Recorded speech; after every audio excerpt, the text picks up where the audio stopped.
Hey guys, what's up? It's JR Cuber. Welcome back to Cubed Season 9, Episode 1. So we're starting up Season 9 of Cubed this month. Pretty exciting. Anyways, let's go ahead and get started with our Average of 12 / Q&A. This month I'll be using the GAN Air SM. So yeah, if you just saw the review I posted yesterday of this cube, you know how much I like it.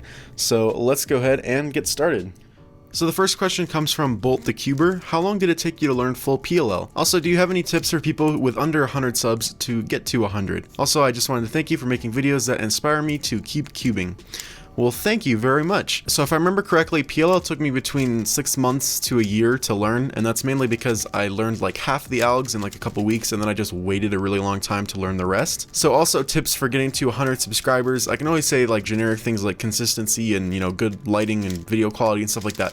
But another thing I would mention is just getting yourself kind of known in the community, just not spamming people's channels or advertising yourself. If you do that, people are not going to want to subscribe. But if you comment on a lot of videos and just engage yourself in the community, you know, join Facebook groups, post on the Cuber subreddit, stuff like that, you can start to just get your name out there without self-advertising. That's something that I did a lot when I was first starting, is just commenting on a lot of videos and just, you know, interacting with cubers, and you'll get your name out there. Priyanshu Sharma. My question for you is, how do you recommend people should learn new algorithms?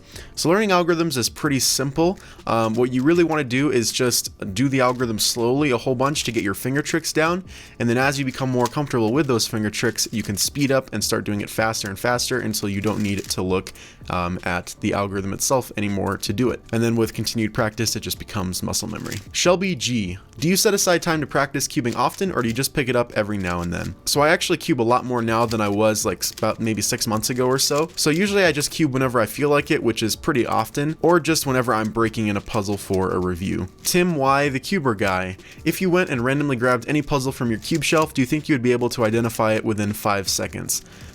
So I'd like to say that I could. I think that I know my collection pretty well, but there are definitely some puzzles in my collection that I probably haven't touched since my last cube collection video, especially if it was a random 3x3 that I wasn't too familiar with. Ben Cope. How can I get faster at big cubes 5x5 and up? I really want to get into 5x5 speed solving, but I just know the beginner's method for edge pairing.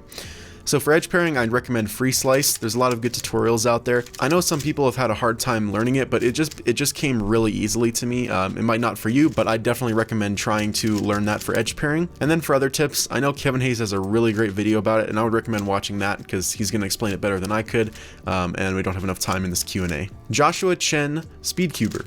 What do you think about the new YouTube update? So as you guys have been able to notice for the past few episodes, the comments have had a black background with white text, and that's because I am using the new YouTube update with the dark mode on.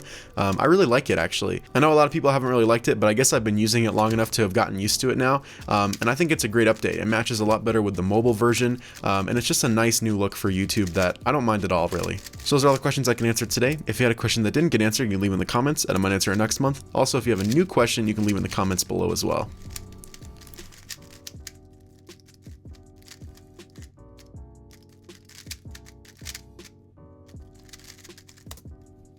So that was a 1230 average of 12, so really not bad. It was pretty good.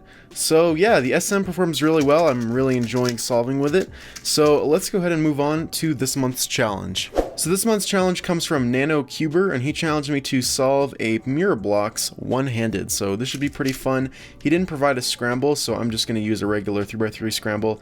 I don't really know which side to start on, but let's just go ahead and go through this scramble. Now, a mirror blocks is pretty hard to hold even with two hands. It's just because of, you know, all the weirdly shaped pieces. So one-handed, it's going to be pretty difficult, I would imagine. So here we go. Here's a 3x3 scramble. So I'm going to go ahead and move this back so that I can use the table. So yeah, let's go ahead and get started. Okay, I see two pieces matched up with this center, so I think I'm going to start on this side. Actually, no, I'm going to start on the lowest side. Okay. Alright, first cross piece is in. There we go, we got our cross done. Let's go ahead and move on to corners. I might actually try and do F2L here. It might actually save some time.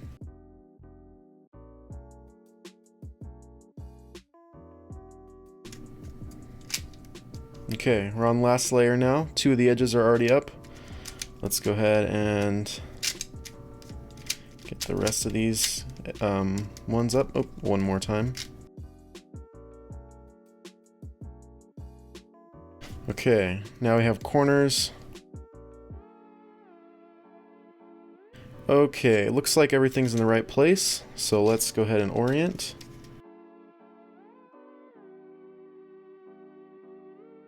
There's a third one in, and actually I'm gonna do something a little fancy here. I'm gonna go reverse.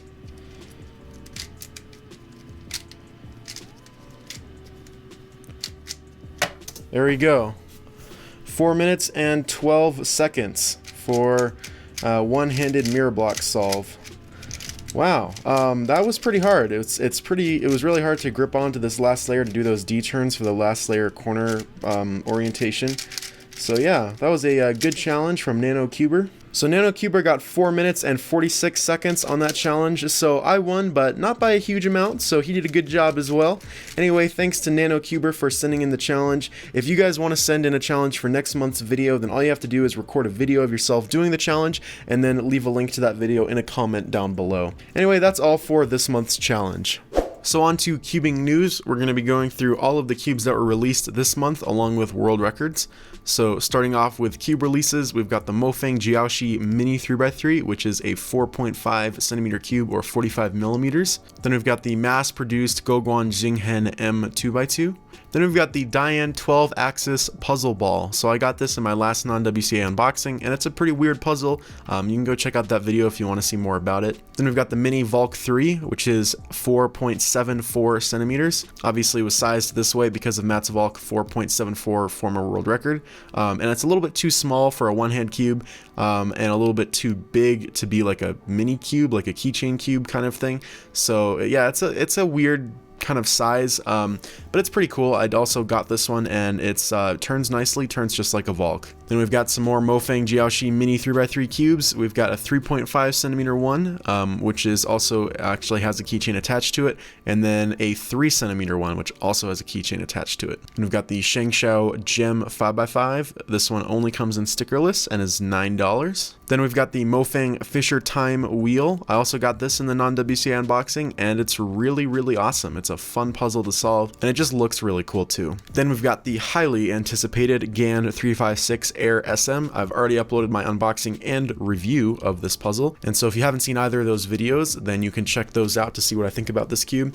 Basically, I think it's really good. Then we've got the Mofang Jiaoshi MF2C 2x2. So this is another budget cube from the Cubing Classroom series. Then we've got the YJ Floppy Ghost Cube, which I also got in that non-WCA unboxing I've been talking about. It has a pentagonal center, kind of like a Megaminx, so it's sort of like a 1x1x3, but sort of not. It's pretty weird. It's actually pretty hard to solve too. Then we've got the Z Penrose 3x3. So the Penrose cube is a pretty cool 3x3 shape mod where 3 of the edges have been rounded off, which kind of connect the sides together so you get 3 colors.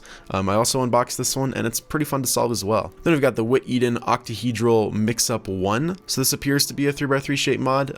Looks pretty neat, I guess. And then there's another version, the Whit Eden Octahedral Mix-Up 3. So I don't know where the 2 is, but this one kind of looks like a squished 3x3 octahedron, so that's pretty neat. Then we've got the Mofang Jiaoshi MF2 2x2, another budget 2x2 that's only in stickerless. Then the YJ Yulong Square 1, another stickerless only puzzle, and I don't know how this is going to perform. The only good Square 1 I have is the X-Man Vault, so I don't know how it'll compare, but I don't really care about Square 1. Then we also got the official release of Lubical Black. This is a new lube from the Cubicle that I did a video about a little while ago, which you guys can check out as well.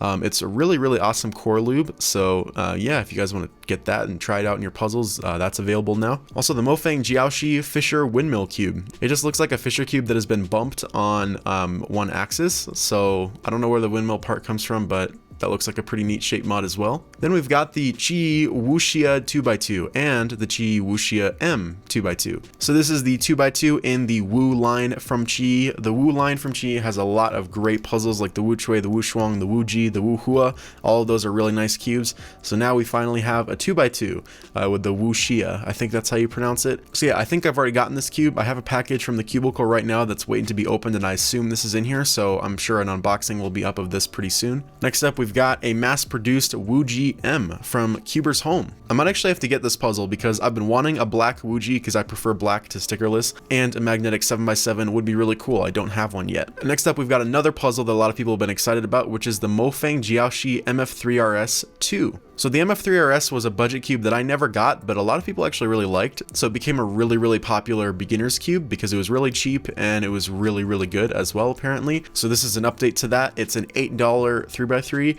and the Cubicle has actually come out with a magnetic version of it for $27. So even though 27 is pretty expensive for what you would consider a budget cube, it is a Cubicle Labs magnetic puzzle for $27, which I'm pretty sure is the cheapest one that they've come out with. So that's pretty neat as well. And then finally, we've got the Chi Twisty Scube. So I also unboxed this in the non-WCA unboxing, and it's a cool Scube mod as well. Alright, so that was it for cube releases, so let's go ahead and move on to world records now. So on to world records, we've got some exciting ones this month. First up, 3x3 single broken by Patrick Ponce with a 4.69. If you guys haven't heard about this, I don't know where you've been living, but yeah, huge congrats to Patrick. He's a friend of mine. He was in my Nationals Q&A actually, and it's really awesome to see that he's gotten the world record now. Also, if you guys didn't know, he also now has the unofficial world record with a 2.99. So yeah, Patrick is incredibly fast. Next up, we've got Scube Average broken by Jonathan Klosko with a 2.55, and then 7x7 Average, which is actually tied by Kevin Hayes with a 2:15.07. So technically not a new world record, he actually just tied his own world record. And then finally, we've got a Square One single broken by Charlie Stark with a 5.73. So that's about it for cubing news. If you guys would like to purchase any of the cubes I talked about in this video, the links will be down in the description below. And if you'd like to see the full world record videos, the links will be in the description for those as well. So that's all for this month's episode of Cubed. If you guys like this video, make sure you give it a like. Links to all of my social media pages, my Patreon, and my merch store are all linked down in the description below as always. Thanks for watching, guys. Bye.